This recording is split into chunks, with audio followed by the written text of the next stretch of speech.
Hello there folks, this is Ferenc on board again with another video. Again, this time on the coronavirus outbreak.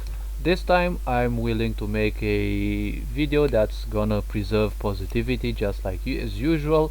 I'm not interested in aiding panic and fear proliferate because there's already enough of this, and there's already the media and other sources that help people panic more and more.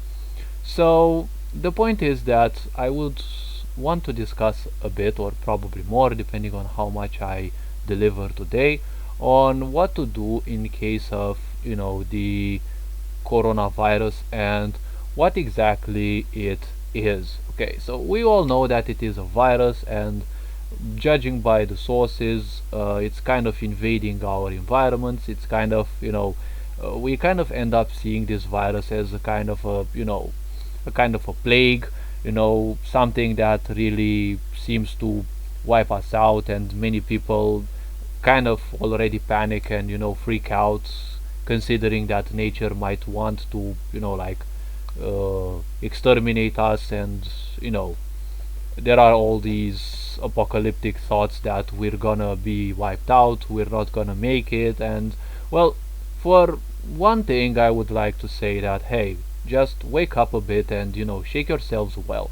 Okay, first of all, humanity has been through numerous other outbreaks, and if you look in history, okay, there have been so many outbreaks that most likely you have forgotten. And guess what? During those outbreaks, humanity hasn't done much. Like, literally, you know, there hasn't been much that humanity actually did. Remember mad cow disease? Remember all other diseases? Even the plague, like especially the plague, okay? Humanity couldn't do or didn't do much, and these just lasted a while, and the question is, how come they just vanished? It's like, okay, like, why did they vanish? What's the special mechanic between these? And it's like, can something actually be done to predict these, or uh, how can we prepare for the such? Well, the point is that each event can actually be predicted, okay? Like, even with the situations back in history, the situations of famous assassinations, they can usually be predicted through the real sense of astrology, okay? Not the astrology that many people present in television news, and all sorts of advertisements, and like stuff that's usually done for the masses. Astrology has predicted a lot of things, and numerology has also predicted numerous things, but the masses kind of never knew what astrology really is in its utter depth.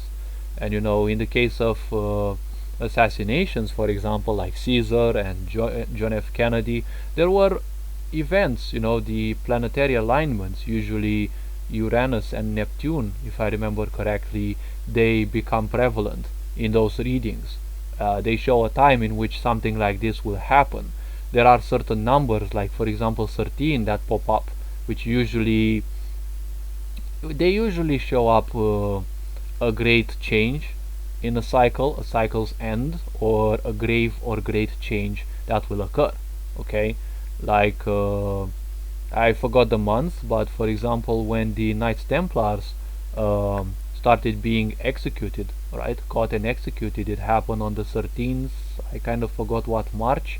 I think March, April. I don't remember the month, and the year was 1300. Okay, I mean, don't remember exactly, 1300 and something. Okay, I'm not that good at history, but I do remember the somewhat astrological facts, but more like the numerological aspects.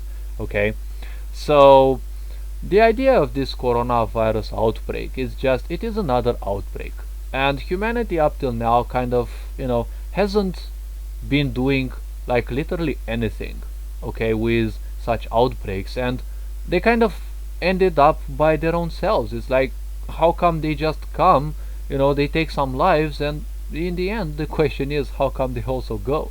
Most people just don't realize this, and they just panic, and unfortunately, or fortunately, if you look at the bigger picture, they are just drones. They are just slaves to the television and do whatever the television says. How come this happens? Well, usually such an outbreak is not a sign that, nature or, the planet, who's also alive, would want to eradicate us. Because, let's be honest, if the planet wanted to eradicate us, we would have been history like ever since.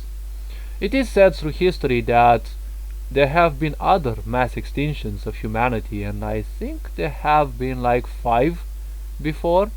I don't remember exactly. Some of the sources that I have read, uh, well, they might be true or not. I don't usually rush to accept things, but even if I remember them, I share them with people worldwide, and I kind of remind them that hey, these are some sources that I have read, or I don't know, heard of. Don't rush to necessarily take them as I tell you. Okay, take everything I tell you with a grain of salt. Okay. So usually these little outbreaks, they are something, let's call them a way through which humanity pays some of its karmic debts. Okay. I read a source that said around the age of, I mean, the previous century, I don't remember exactly, around 1950, 1915, I think, there was a small outbreak like this, again, a type of coronavirus, and I think it was in France or something like that. It's little known about because it wasn't that much of a big event, or probably, there wasn't, back then, there wasn't the mass media that we have today, and again, it was considered an outbreak. Many people died to it, and it lasted around a year, and guess what has humanity done in order to prevent it? Well, just like till now, literally nothing. And guess what? Following a year, it simply vanished. So the question is, how come these things come, we don't do like shit, and they just go? It's like how this happens, okay? So if we take the big ideas, okay, the big fields, the higher realms, okay, there will be people who will volunteer to, pay some of humanity's karmic debts, okay, and this will at times imply that they will choose to die, okay, they will choose to live a painful life, and not necessarily die because of an outbreak that will appear. Usually they will live miserable lives, and they will live in poverty, they will live in ignorance, because that's kind of the greatest evil, and through ignorance they will ignore themselves, they won't take care enough of themselves, and they will be guided on this path, okay, they will be guided by their angels and their guides to not take care enough of themselves so that they also survive, but they also, through that, they make themselves compatible with the next diseases that will affect the world, okay, and when those diseases come, they will be prioritized because they chose to die by those diseases, okay. So in this case we can actually consider the people who have perished by this outbreak, okay, we can consider them as heroes who in higher realms they chose to pay some of humanity's karmic debt, okay. Like even through World War I and World War II, humanity also paid some of the big karmic debts that we may have had, okay. Many people look at Hitler as having been an evil person, but if we think a bit about that, he didn't create a hatred towards the Jewish people. He kind of made use of a hatred that already existed in Germany, okay. And if we look back in history, the Jewish people have been hated by many other nations, like ever since they were noted as a nation. Like even in Egypt they were treated as slaves, okay, for whatever reason, which for now they are beyond me, okay. I haven't studied the spiritual aspects of those moments in history, probably at a later time. So the point with this is that each event will always happen for a reason. Now the point is, for some reason humanity will be panicking now because the mass media is creating so much panic. Now the point is, this also, this coronavirus kind of tends a bit towards, otherworldly plans, okay. There are numerous ideas about, the suppositions of new world orders, the falling of the so-called matrix and the awakening of humanity, the system failure that apparently the so-called matrix is suffering from. Okay, so the age of Aquarius that we as souls are entering will be now more about the truth, compared to the age of the Pisces, which has gone, an age which was all about belief. And usually these ages are like 2000 years around, more or less, in length. And if we take into account Christianity, for example, in Europe started around 2000 years ago. And we can agree that it was the continent that was like all, not necessarily ravaged, okay, but these 2000 years that have passed, right, have kind of been like utter age of belief, okay, because people were forced to believe in a set of ideologies that, you know, they ended up as just a belief. They were created more or less by humans. The Bible has been shaped by humans in ways that, they would please more or less narcissistic minds, because let's face it, in a way Christianity is kind of narcissistic, because why on earth would a, like almighty creature be specifically male? Now this kind of disregards the female energy of this world, and it kind of points out too much paternity, which also unmasks, let's say, male energy, okay, and male narcissism in a way, right? Because males, uh, overly narcissistic males in a way will be afraid of females, because they want full control, but at the same time they are slaves of control. So unfortunately women, even the most depraved women, or even the least depraved women, can actually uh, use the slightest bit of sexuality and they will just give in to that, because the more narcissistic a person becomes, they will be more controlling. But on the other side, the balancing fact is that they also kind of end up being slaves of control. So at the same time they kind of fantasize about being controlled as well, and at the same time, in some cases, not all, they will accept people to rule over them and control them in a way, but it's all part of a higher agenda, right? It's like having them fall into the spider's trap. Now let's not talk necessarily about these. Let's not worry about new world orders and all these phantasmagorical aspects. Okay, many people will probably tell me, but they are true.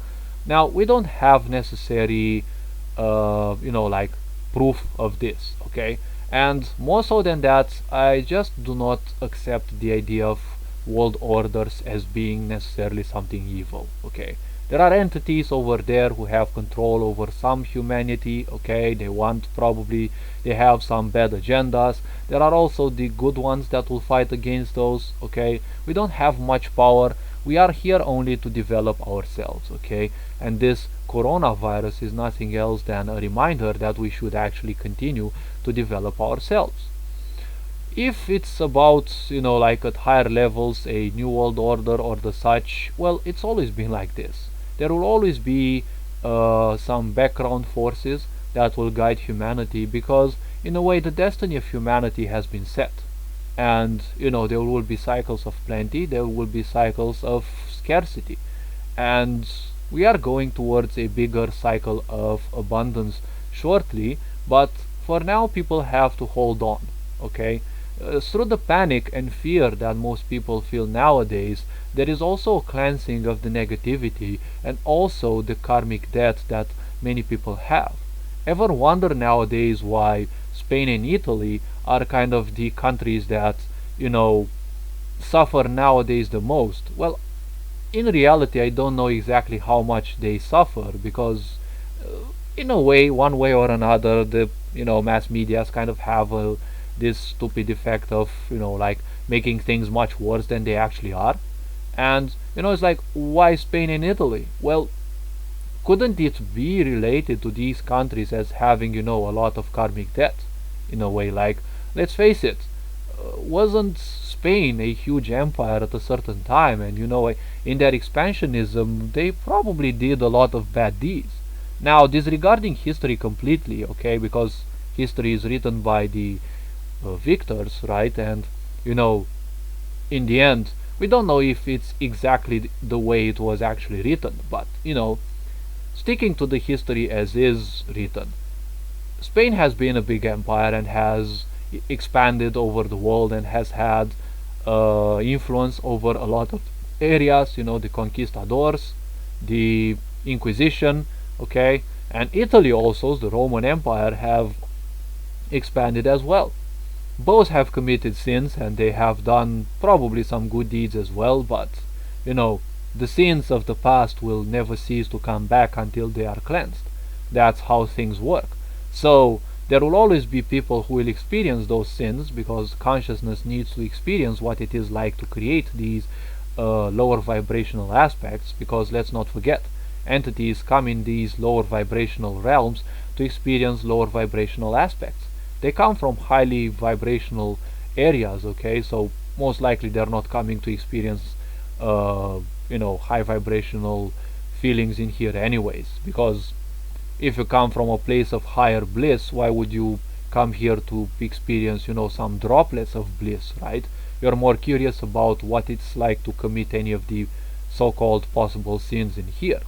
And there will always be those people who not necessarily only commit the sins, but they also create engagements that, hey, I will commit these horrible sins in a term in humanity's history when even I as a soul will be less aware, okay, because we cannot blame our forefathers, right, our ancestors, for having committing a lot of sins, like killing people in the name of a religion, or I don't know, just invading other countries for the sake of it, and torturing and butchering people, like probably the Mongol Empire has done.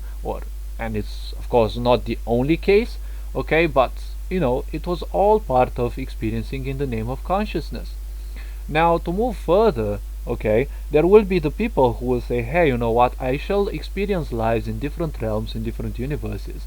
But some will say, hey, you know what, I will actually continue experiencing life on this planet several times, or I will come back into the future to also take part in awakening myself and getting to understand deeper cores of myself, and furthermore even help humanity cleanse some of its karmic debt. And also entities, spirits, okay, like whatever you want to call them, facets of consciousness as I call them, will also cleanse like past aspects of their consciousness, okay, aspects that they have committed and they probably weren't aware in the lower levels of awareness that they have incarnated themselves to experience on these worlds, okay. When someone sets out, okay, from a higher vibrational realm to experience existence on this planet, not necessarily this one, but on other realms, universes of this level, okay, the point is very simple. They will have to go through different realms until they reach this one, because you just don't fall asleep in a ninth dimension and you suddenly wake up in here. Oh, no. There's a very long journey that has to be done, and usually that journey can actually imply experiencing multiple lives, which each will come with a certain amount of karmic debt that you create, and well, karmic cleansing as well. So you also come with a lot of traumas from other universes when you are born in here, okay. So the point is that on paper, let's say before you get on this journey, okay, when you will experience through multiple lives to get, I don't know, let's say to the lowest universe is possible to experience and then come back. Also the journey back is represented by, again, going through all those worlds until you actually get back from where you came. Like, this is a personal interpretation. Now the point is, there is also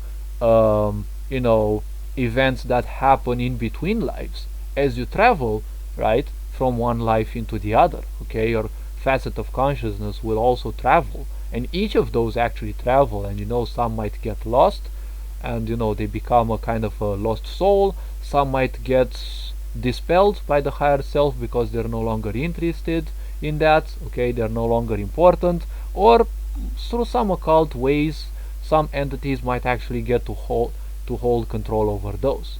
Because let's say when you want to experience life in this universe and you're living from a ninth dimension towards the third dimension, most likely a facet of consciousness makes some calculations. So I will go and experience 1,000 lives through here, here, and over there. And I will set up these main events to be those that I want to experience. And I will create this much karmic debt in this life, which I will repay through these lives, and I will create even more through these lives, and I will repay them through these lives. Okay, everything seems nice and perfect on paper, but when you get incarnated, right, or you experience any other types of lives and you are no longer at that higher vibration, your awareness is much lower, so you don't know how many things you will actually commit, right? You might actually want to be born in this life and experience life as a hero, but for some reason you'll probably commit some murders, let's say, that they weren't necessarily planned. Okay, that is why the facets also create all sorts of parallel events that can happen, right? Just like in programming, if an event doesn't happen, there are also situations that can also trigger, and even if they aren't planned, karma will always come in such a way that the further lives that come will have you pay that karma sooner or later. Usually karmic debt is paid in the more aware lives, because if a soul, let's say, is very young, okay, they will most likely commit a lot of negativity, okay, like tortures, butchering, they'll probably be, I don't know, yanderes, or they will go wild, they will go berserk, they will experience narcissistic existences, sociopathy, and the lowest vibrational parts, because in the end, let's face it, any spirit and facet of consciousness coming from higher dimensions will most likely be interested in these. I mean, wouldn't you want to experience these, right? Let's face it, even in this world, when you want to see a movie, right, an action movie, most likely you will sympathize with the evil character, right? Like nowadays the positive characters are kind of in a way boring. I mean, in between Batman and Joker, most people will sympathize with Joker anyways, okay, because we are here in a way to experience the lower vibrational stuff, okay, and when we find negative characters that are well built, we kind of also identify ourselves with those, because they point out hidden aspects of ourselves that we have, but most likely most people are not aware of those, and still with all these fears towards like illusionary gods, they will fear these ideas, okay, they will say, oh no, it's not good to think about narcissism, okay, but hey, you kind of are. I mean, based on these repetitive cycles of parents who don't know how to raise their children, and they end up being abusive, and in some cases they even give birth to children so that they abuse them, and those children become in a way abusive as well, and it ends up in a repetitive cycle. Now the generation nowadays are far more resilient, okay, even the ancients would speak about the earth falling into darkness, and when the fall into darkness occurs, there will be the so-called warriors of light who will pierce through that darkness and will start cleansing through it, okay. Usually they will have somewhat difficult lives, but following these difficulties, people will become brighter and brighter, okay. Like these people will usually be like diamonds, okay, because a diamond is forged at the greatest of the earth's depths, okay. The diamond is forged in thousands or millions of years, okay, at some of the, if not the highest pressures that the planet can actually throw at us, okay. And as they end up being forged, okay, they end up being forged as those beautiful shapes that most people love and relish, okay, and cherish. And you see, through that, diamonds end up being those beautiful shapes, okay, but they have to go through those immense pressures.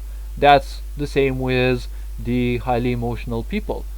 One of the big challenges is no one teaches you how to train your mind, how to use your mind, and more importantly than that, no one teaches you how to use your emotions. Okay, so now with such outbreaks, okay, this is the first outbreak in which humanity is actually trying to do something, although it's kind of useless because, let's face it, most of the things that you are taught to do by the television are either ineffective or like downright useless. Okay, like what's the purpose of putting on a mask? You can't wear that mask more than 4, 5, 6 hours, especially if you're outside, because the wind blows, there's a lot of dust, there's humidity, and these get stuck into the filters of the mask. Okay, and the virus, any virus, is like 1 million times smaller than a cell. Okay, and the question is, if a virus is nanometers in diameter, what's the purpose of the mask? It won't protect you from a virus anyways. Okay, and with dust and humidity being stuck in those masks, and masks not being accessible, and also human not being taught enough, most likely humans will actually end up using the same mask again and again and again for I don't know how many days, and those actually become a good environment for viruses to develop. Okay, if you sneeze in your elbow, okay, you know, the least I have learned in physics, although I'm not good at that, but you know, the least I learned in physics is, you know, when you sneeze, you know, the air leaves your lungs at a great speed, so your elbow won't stop the current, okay, the air current that you let out. Okay, it leaves the lungs at, I don't know, 150, 165 kilometers an hour. Okay, if I remember correctly. And if you sneeze at your elbow, right, your elbow and your arm are somewhat aerodynamical, so the wind at that speed is definitely not gonna be stopped by your skin, right, or the clothes. It will actually go around those because your arm is aerodynamical. It's the same principle as an aircraft's wing, you know, slicing through the air. So you won't be protecting others if you sneeze into your elbow anyways. It will probably stop a bit of the current, but most of it will just go around your arm, like above and or below, right? And when someone sneezes, that current can actually travel even 20, quite 30 meters anyways. So if someone's infected, they can easily, you know, reach like literally anyone. If you're in a tube, right, in a metro, if someone sneezes, right, along the path of the metro, right, in the length of the metro, they can actually infect a quarter or half of the metro anyways.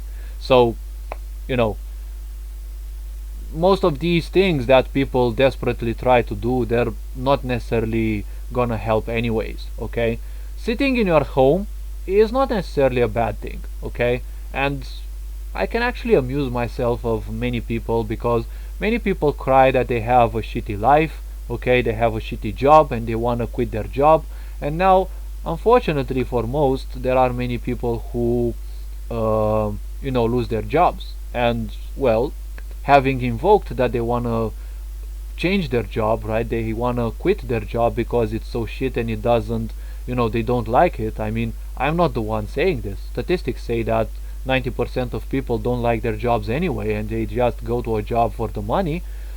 And now the virus gives so many people the chance to work from home or learn new skills, but you know, people who cry that their job is shit, they won't be doing anything anyways to improve their life. So now when this outbreak comes and the universe gives them a chance at a new beginning, they will now cry that they have lost their job. It's like you have been begging the universe to, you know, put you away from your job, just like most people cry that their marriage is shit, but why are you staying in that marriage anyways? Okay, why don't you leave? What's the point? What's holding you up? Right? That's not a marriage. I mean, usually marriage is a codependency. Like in most cases, it's a codependency, because why would you stay with a person alongside you suffer from, and most likely they also suffer from, or they're some kind of parasite on you, and you accept them, and you feel a lot of pain, but you don't want to leave, and you're begging the universe to give you a chance to leave from that. And when it happens, most people cry that, hey, you know what, that person is no longer in my life. Like, how fucked up can that actually be, right? So with this outbreak, spending extra time at your house can actually be a very good thing. Now you have a lot of time to develop those skills that you really wanted to do, to remember those hobbies you had when you were a child, and do those things that you really liked. You can play now more video games if you want. You can actually read more books. You can watch more movies, or most preferably, you can actually improve on your skills. There is a lot to do in this, and you have to look at the brighter sides. Humanity will be paying through this outbreak some of the bigger, you know, some of the bigger karmic debts they have. Each country will kind of pay their own debt, or part of most of the karmic debt they have acquired.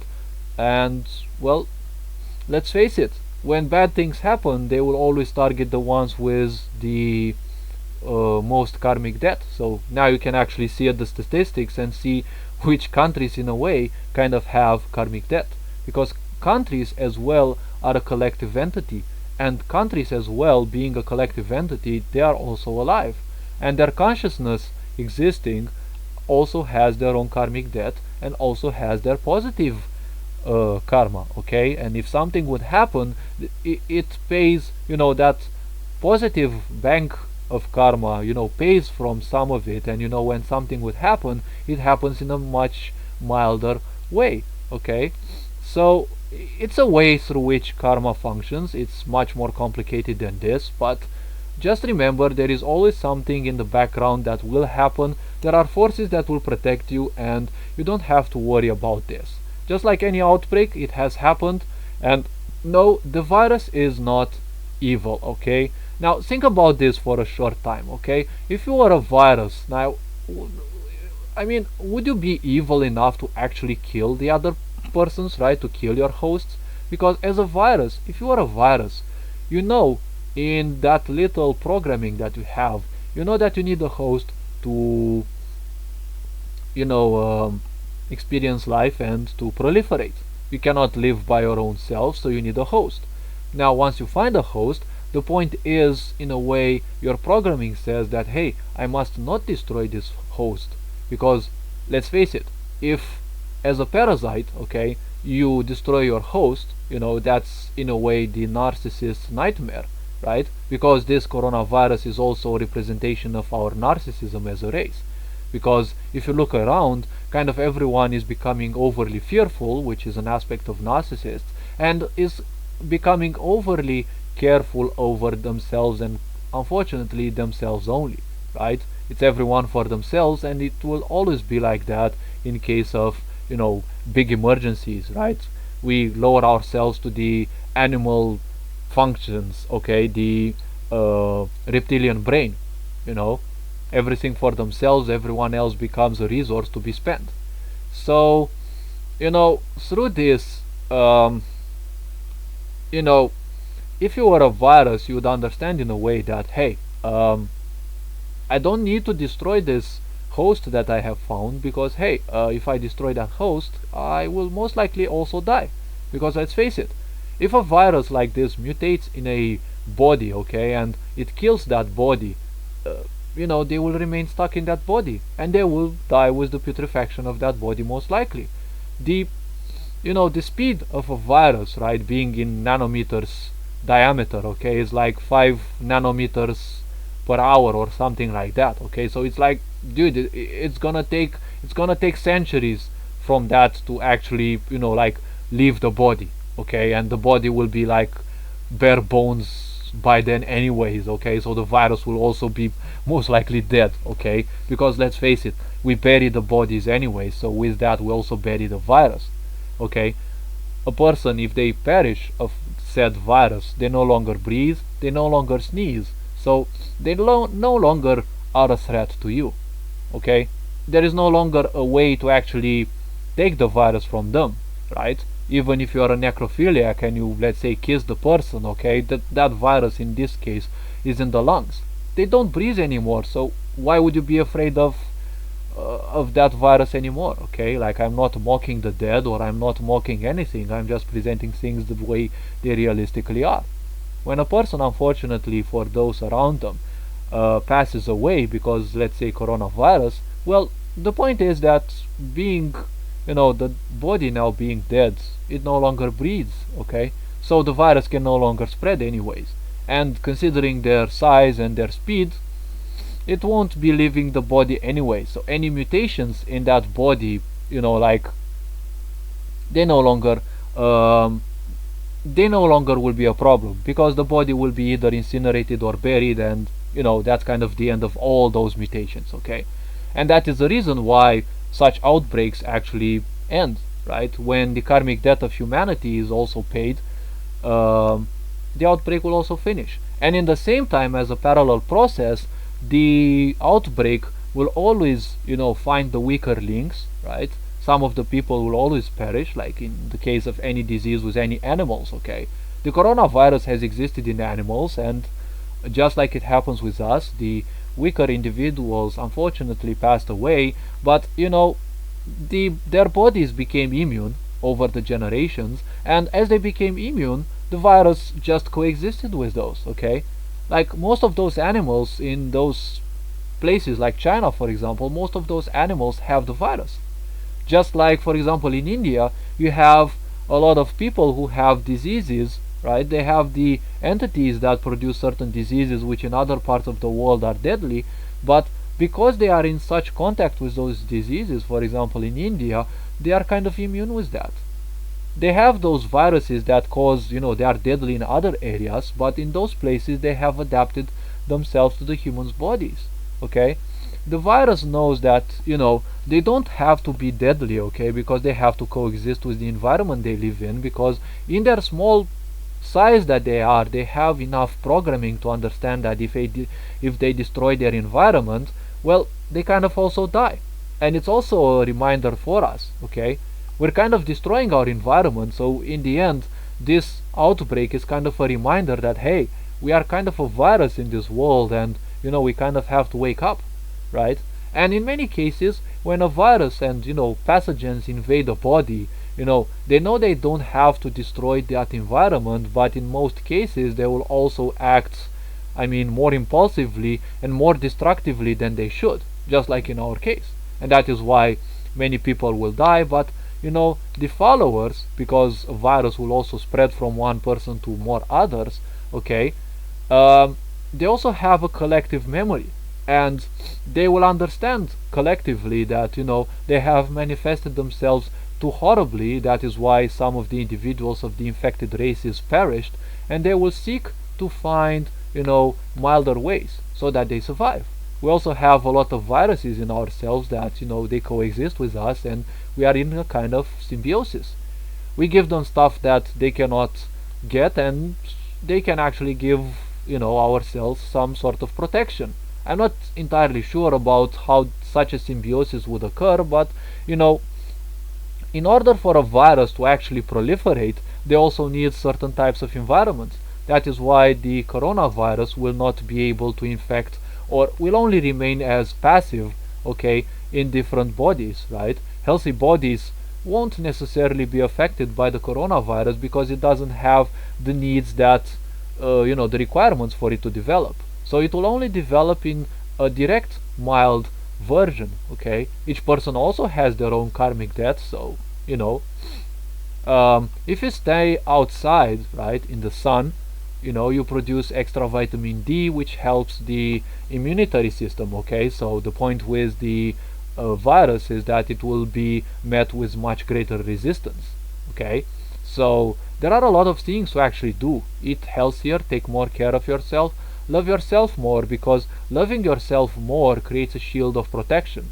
Now, a spiritual shield of protection increases your, positive karma in a way, because you also burn through some of the negativity that you have acquired, and the more you love yourself, you'll see that you'll experience some negative aspects, because finally you're becoming more and more aware through introspection and self-love that you will clear, right, and you will cleanse some of the aspects that have been bothering you from previous lives and from your actual life, and that is how you create more and more positive karma, Okay, so I hope this video has shown you some of the interconnections of the universe, the fact that there are a lot of things, behind the scenes that happen, and you don't have any control. So freaking out about this uh, disease, this outbreak, will definitely not help you. It will just lower your vibration and will have you most likely act stupid, hate yourself, consider yourself, you know, uh, weak,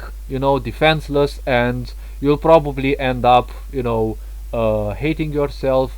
You'll end up probably in victim mode, and you will invite a lot of negative entities, parasites, and the such that will act upon you and will make you create kind of more karmic debt. And these when such entities manifest in people, they make them compatible with certain diseases as well, because such parasites need a very toxic or filthy environment for them to proliferate. That is why they make people repeat self-destructive behaviors. Okay, so all these being said, this video has kind of ended up being long as usual, and well, I'm gonna wrap it up for now. There are a lot of positive things to take into account. Stay positive, take more care of yourself. This virus is all about being in a way in a quarantine, because as things go, you have to realize that now you have to stay closer to your friends, closer to your family, do more inner work, do more meditation, because, well, according to the lockdown, you won't be leaving home anytime soon, most likely. So just do whatever it takes to, make your life much easier, make the life of your loved ones easier, make preparations for the future, and work hard on yourself. Okay? All these being said, take care, take love from me. I'm sending you love, I'm sending you hugs, I'm sending love to all the medical people who are doing their best to keep people alive.